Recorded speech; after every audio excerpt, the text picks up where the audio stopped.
Ladies and gentlemen, boys and girls, welcome back to the Business TV Live. I am joined today by none other than the man himself, Mr. Zach Bleznick. Zach, how you doing? I'm doing good, man. Yo, that was an official intro right there. You like that, man? You can thank my boy Nick Krem and Krem Media for that one. Shout out to them. All right, man. I love Shout out it. to the Figueroa team for sponsoring that for me. I won a little contest, so they hooked me up with all this good stuff. That's awesome, man. I'm doing well today, man. How you doing?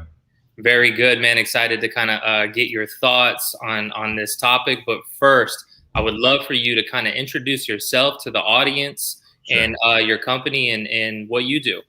Yeah, absolutely. So my name is Zach Bleznick. I'm the VP of Business Development for Home First Lending. For the last 15 years, I've been helping families here in Central Florida achieve the dream of home ownership. We're a local brokerage based out of Central Florida in Lake Mary is where our corporate offices are. And yeah, man, we get to partner with incredible teams like the Figueroa team and yourself all across, Orlando and beyond.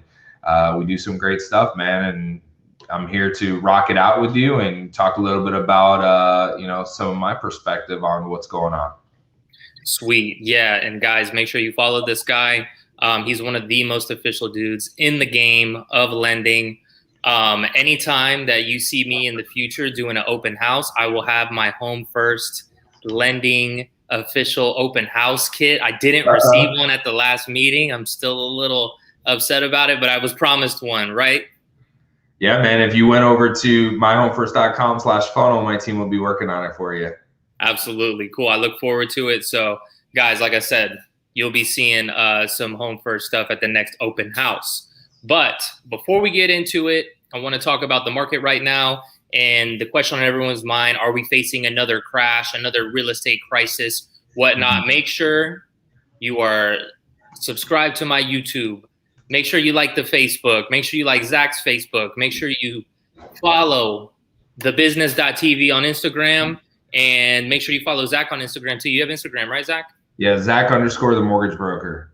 Yes, absolutely. All right, so let's get into it, man. I hear people all the time. They say, wow, this market's so crazy. I can't believe this market. This market reminds me of 2007. This market, it can't be real. There's going to be a crash. I seen on the news this and that, all this information here and there. I feel like what it really is just a lack of education, and people really just scared of what they don't know. So let me ask you, is what we're looking at like 2007? Absolutely not. Not even close to it, man. I mean, there's a million reasons why I don't see a market crash coming. And we're going to talk about some facts today. We're not going to just talk about opinion, right? Because a lot of people that got a lot of opinion, we're going to talk about some things so that people could actually have some conversation points that make sense when they're amongst their friends and family, saying why they're so passionate about what's going on in real estate and why they want to become a homeowner right now. Absolutely not like 2007. Okay. So yeah, that's like what you said, everyone has an opinion, right? And we all know what they say about opinions. So, somebody's going to try to go into, the housing market right now. And I always hear, oh, well, my uncle or my cousin told me I shouldn't right now. Right now's not the good time, all this kind of stuff. So if you could go into a little bit and explain, without going too crazy into it, because I know it was such a mess, but what happened in 2007? Why did we see a foreclosure flood? And why did we see the market crash the way it did? Sure. So I'm glad you started with that, right? Because you got to understand where you came from to understand where you're going, right? Yeah. So first thing is, 2005, 2006, 2007, 2008 even, things were hot, right? And the market was exploding. Now, I'm a finance guy, so let's give some perspective, because can we make it a safe assumption that the majority of the people buying homes in the United States are probably using financing more than cash, right? So this is going to be a relevant conversation for the majority of the people. When I first started the business in March of 2007, it was incredibly easy to obtain a loan. They had loans that were called NINAs, I guess you could say, no income, no assets. They had there was a bank back then called Countrywide that had a fast and easy loan. I kid you not, that the way that I was trained back then was, okay, what do you do for a living, right? Great, how much do you make? Doesn't matter. Go on salary.com, pick the highest salary for that range and put it on the loan application. Like that's how the industry was, because there were stated loans, no income verification. So that was the first thing, right? Is that you had people buying homes that had no business buying home. And guess what was the most popular product? 0% down, interest only. So 0% down, interest only, no income, no asset verification. So if you needed nothing to buy a house, how many people do you think bought houses? Everybody, right? Everybody and their mom. Right. So everybody had this idea that they want to be a real estate investor. They want to get in the real estate market. They're going to buy homes. They're going to do this. They're going to do that. Even me, when in 2017 or 2007, I was 19 years old. Okay. Before I got into the mortgage business, just about a year before I got into the mortgage business, I came down here from Florida or from New York or New Jersey. My dad had some money from selling his house. And that's what we see a lot going on right now. We're going to talk about it. There's a lot of people from up north because of the pandemic being pushed into Florida that have extra money because the values are so much higher and they've got so much more equity. I'm like, Dad, let's buy my first home, right? Let's take some of that money you made. Let's invest, right? So I got an interest-only loan. Easy enough. Like I had no skin in the game, right? So you had people with no skin in the game. And then guess what? If you're getting a loan and they say, you could take this product and I'm just making up a number at this point. You can get this product, which is a 2% interest rate, or you can get this product, which is a 5% interest rate. This one is going to be a 2% and it's going to stay fixed for the next 2 to 3 years. But don't worry, you'll be able to refinance later, or just take this 5% now and be more conservative. What do you think people did? They went with the other one. They went with the lower interest rate, right? Yeah. So people were getting into homes with no money down, no verification, and essentially getting into mortgages that were not fixed, so they didn't know what the history could hold. So, you know, this made it very competitive, right? Because everybody could buy a house. That, you know, and it just drove up the supply and the demand, and prices went crazy. And then when it came time where this regulation started happening and there's a million other stuff, and people couldn't prove that they could afford these mortgages because of the regulation and things that were happening, and the mortgages were adjusting, well, people started to fall, which automatically meant that there was now a surplus of inventory on the market that wasn't there before, all these foreclosures and short sales. And when there was an oversupply, that's what drove the prices down and caused the crash. So that's the main thing that happened. Now is completely different because you have to prove that you could buy, right? There's a lot of people that got a lot of cash. Why? The stock market's been skyrocketing for years now. Crypto, people are making money. We're even though we're in a pandemic, money is being flooded and printed at a rate that we've never seen before. So people have access to cash that they didn't. People are selling their homes from other states here in Florida. They're coming down, they're having access to buy these properties. And then of course, there's no supply, so the demand is higher, pushing the price up of this commodity. So that's what's going on right now. Yeah, and I mean, you know, I'm sorry for everybody who might have been affected. I know that was a long time ago, but in a way, I mean, when I hear this kind of stuff, it's almost comical that this kind of thing went on. Yeah, that would never happen today. No, it wouldn't. There's way more regulation. You have to prove that you can get a loan. So, you know, there's not going to be a market crash because there's nothing to there's nothing to crash the market. Could supply start to become more available because they're able to build homes faster, or more people decide to get off the fence because people are back to work and they're not worried about losing their jobs? So supply ends up coming, and more of these buyers who are eligible to buy because they've saved the money and they can't get into home, all that's going to do is continue to push out a healthy market. It's going to take a long time for this to catch up, where there's going to be enough supply to fill the need. Plus, we didn't talk about interest rates. Money is cheaper than it's ever been before. So people who couldn't buy 3-4 years ago when interest rates were at 5%, who can now get a 2.5% or a 3% as an example, their buying power is a lot more, right? A lot more. So there's people that are now in the game that weren't in the game before. you know? Yeah, absolutely. And I'm glad you brought that up because we talked about, okay, the difference between this market and the 2007, 2008 crash, right? So we talked about what this market isn't, but why is this market the way it is? One of the reasons that we're seeing so many buyers is because of these interest rates. I hear a lot of people that tell me they get kind of frustrated with the market and they say, man, right now isn't the time to buy. I go, well, actually, it's quite the contrary. It is the time to buy, and that's why everyone's in the market. You know, do you want to wait for the rates to possibly go back up?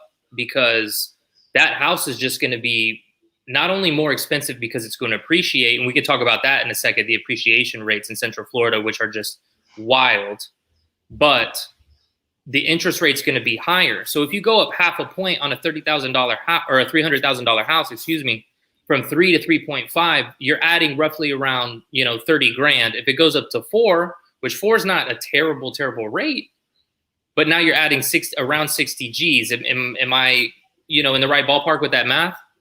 You're definitely in the right ballpark, and you're speaking my language, because let's just say that you gave the worst case scenario, that not only do rates go up but prices go up, but let's just buy into the market cooling off a little bit, right?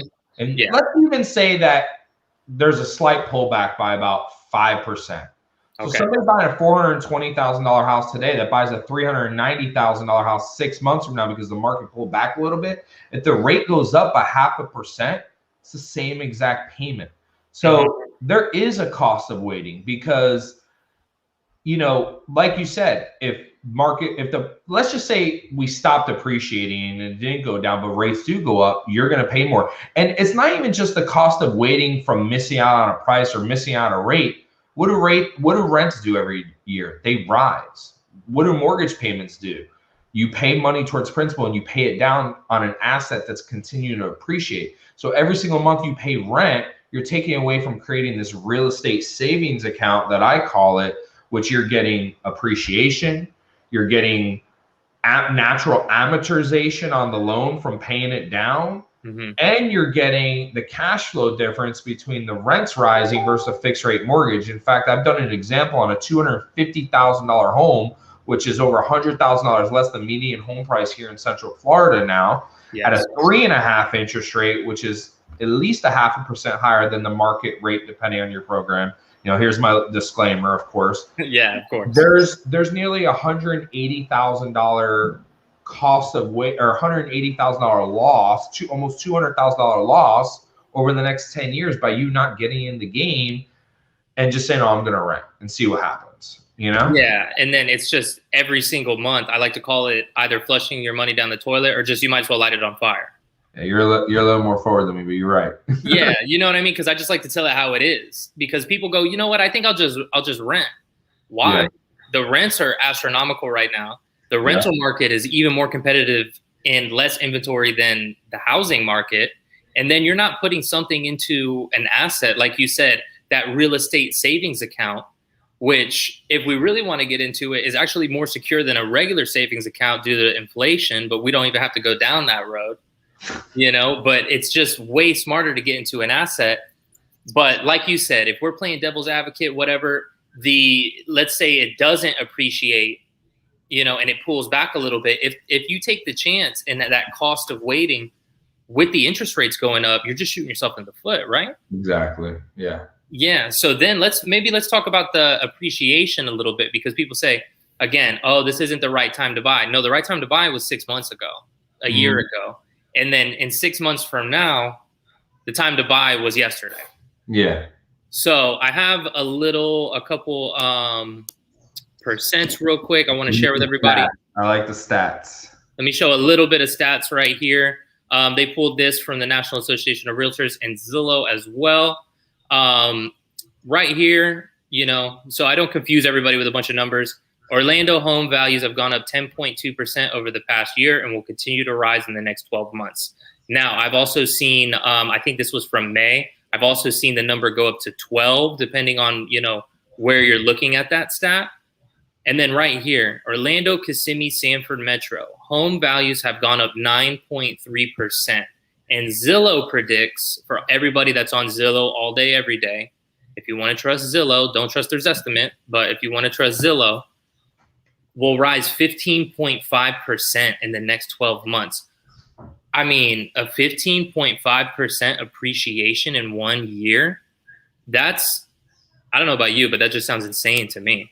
Yeah, I mean, if you bought a year ago and then it goes up another 15% a year, that's 25%. Think about that cost savings that people take 5 years to refi to remove PMI.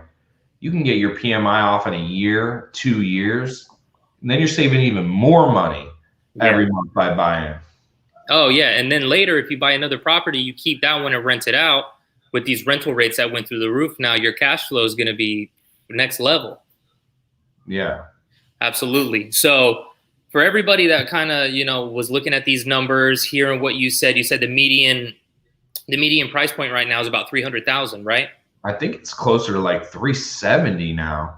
I mean, yeah, with, a couple months ago, it might've been 300, but with the way things are appreciating, yeah, I believe you. I wouldn't doubt on the website right now taking a look at this, because this is some really great data.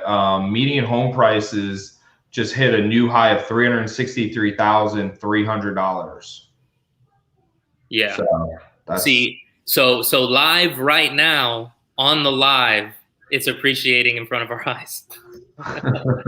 This is craziness going on, man. Yeah, but buy a house. Don't have FOMO. Don't miss the hype. Exactly. Yeah, you do not want to miss this train.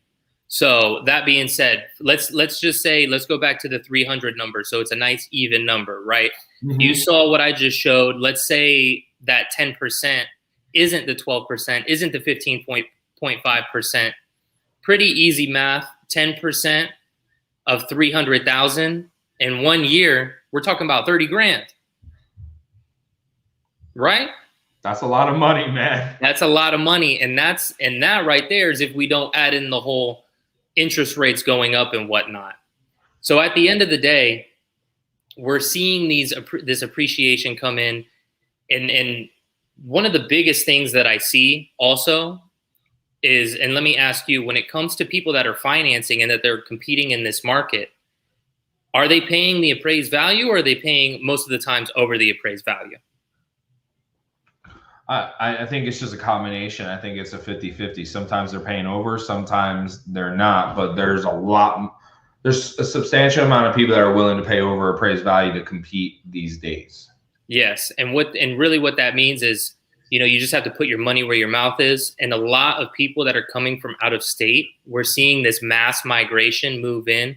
If you just Google, people migrating post pandemic, everybody's coming to Florida, whether it be, the weather, whatnot, whatever their reason is, working remote. They're coming in here to Florida, and they're coming here with cash.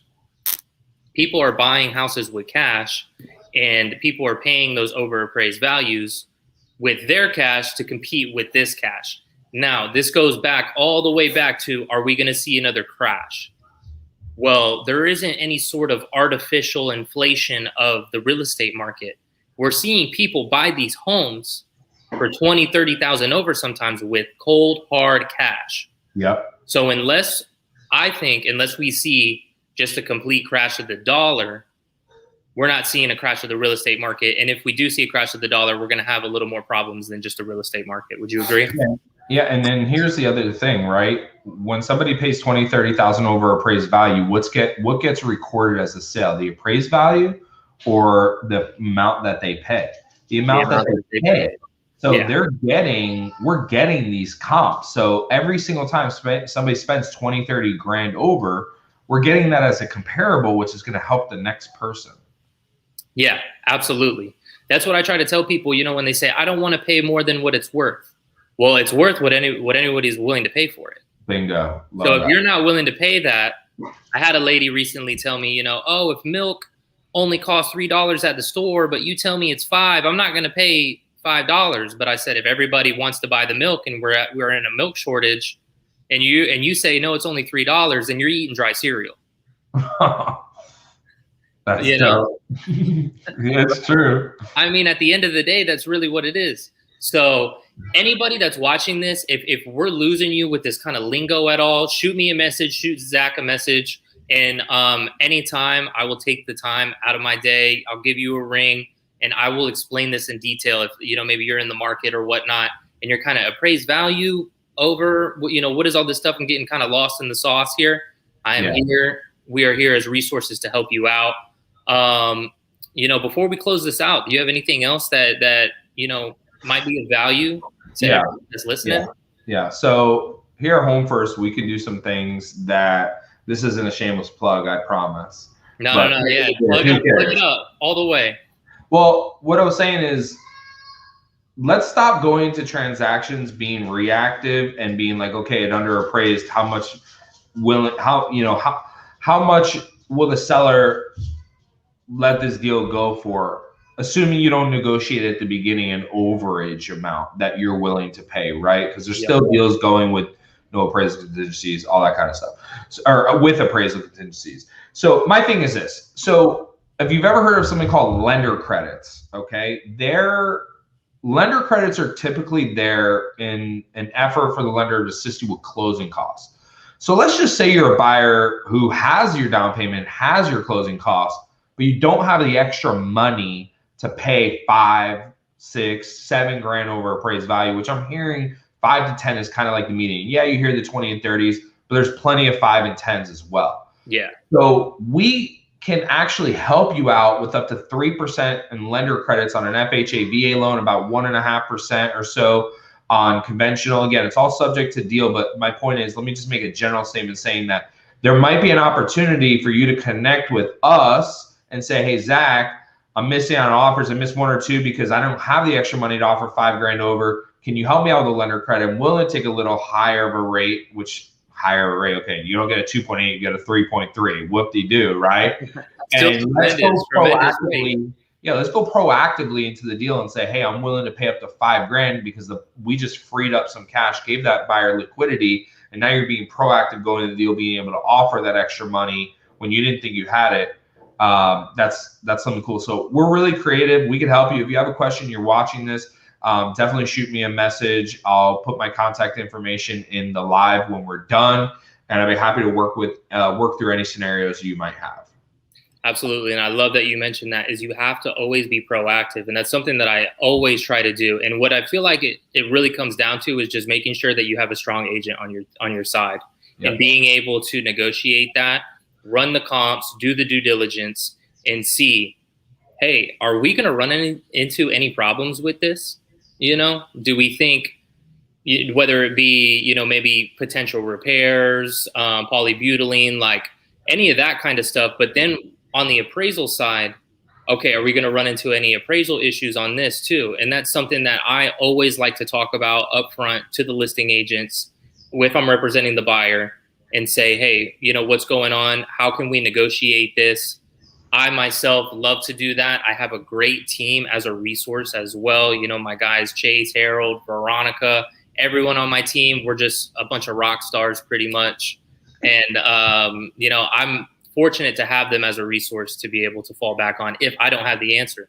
Because like you said, you want to solve the problems and have the solution before the problems even come up. Yep, that's absolutely right. Yeah. So that being said, Zach will add his information. You can plug that into the comments. And anybody, if you have any questions for me, any questions for Zach, we are more than happy to help you out with that. But other than that, Zach, thank you so much. I appreciate it. Ray. Appreciate you, brother. Anytime. Love to help educate your audience. Thanks for the opportunity. Absolutely. And again, make sure you follow Zach. Plug your IG one more time. Zach_the mortgage broker. Zach_the mortgage broker at IG. Make sure you like, subscribe, YouTube, Facebook, all that good stuff. Every platform. I don't have a Twitter, but find me on Twitter too. All right, guys. Thank you so much. Take care. All right. Have a good one.